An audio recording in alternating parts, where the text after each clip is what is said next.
ESAF bank ജീവനക്കാരിൽ നിന്ന് 40 ലക്ഷം രൂപ കവർന്ന കേസിൽ പ്രതി ഷിബിൻ ലാലിനെ 2 ദിവസങ്ങൾക്കിപ്പുറമാണ് പോലീസ് പിടികൂടിയത്.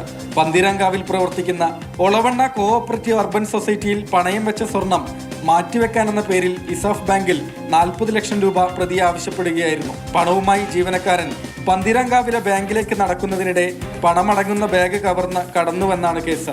ഷിബിൻ ലാലിനെ പാലക്കാട് വെച്ചാണ് പോലീസ് പിടികൂടിയത്. ബന്ധുവിന്റെ കെട്ടിട നിർമ്മാണവുമായി ബന്ധപ്പെട്ട് ഷിബിൻ ലാൽ പാലക്കാട് പോകുന്ന പതിവുണ്ട്. പ്രതിയിൽ നിന്ന് 55,000 രൂപ മാത്രമേ കണ്ടെടുക്കാൻ പോലീസിന് കഴിഞ്ഞുള്ളൂ.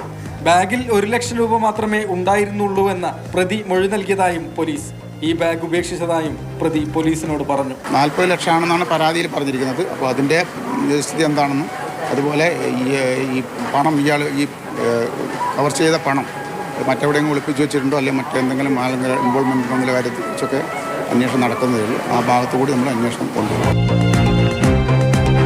പ്രതി കവർന്ന പണവുമായി കടന്ന സ്കൂട്ടർ വീടിന് സമീപമുള്ള കോഴിക്കോടൻ കുന്നിൽ നിന്നും ബുധനാഴ്ച രാത്രി പോലീസ് കണ്ടെത്തിയിരുന്നു. ബാക്കി പണം എവിടെ? കൂടുതൽ പേർക്ക് കവർച്ചയിൽ പങ്കുണ്ടോ? പ്രതിയെ വിശദമായി ചോദ്യം ചെയ്യുകയാണ്.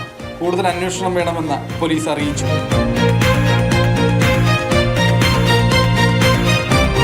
മാതൃഭൂമി ന്യൂസ്, കോഴിക്കോട്.